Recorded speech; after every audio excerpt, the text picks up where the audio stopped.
itong ating mga ingredients sa ating squid adobo. Hi mga kabesh!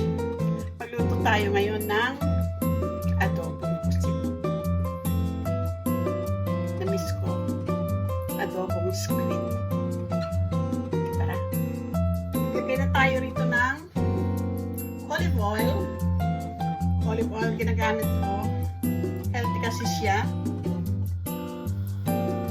Stir-fry na natin ang ating ingredients. Onion, garlic, lahat na sabay-sabay na. And ating ginger.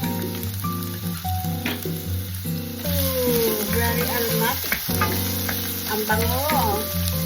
Isunod na natin yung ating squid. Ayan. Ang sarap. Ang bango. Ilagyan na natin ng soy sauce. Ayan.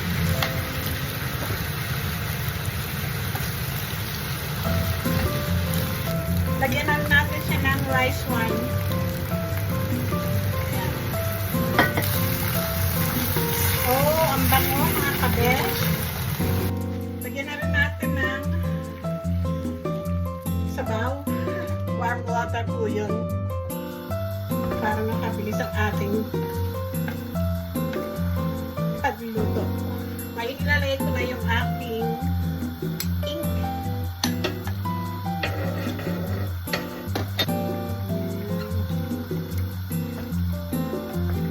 Ilalagyan ko na siya ng vinegar.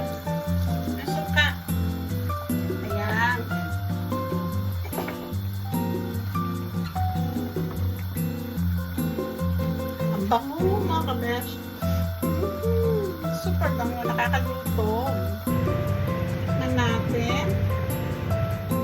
Ay, ang sarap. Pero, dagdagan pa natin ng soy sauce. A little bit of soy sauce. Ang sarap mga kabesh. Yummy, yummy.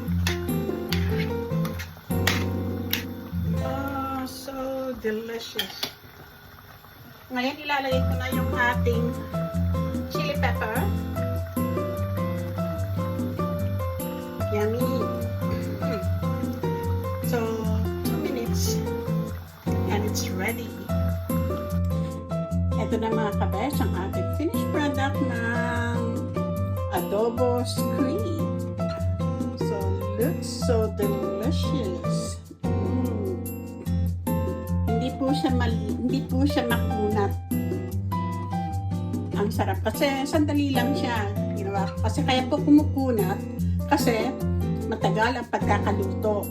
Kaya parang rubber. Nagiging rubber ang lasa. So, ayan na po ang ating squid adobo.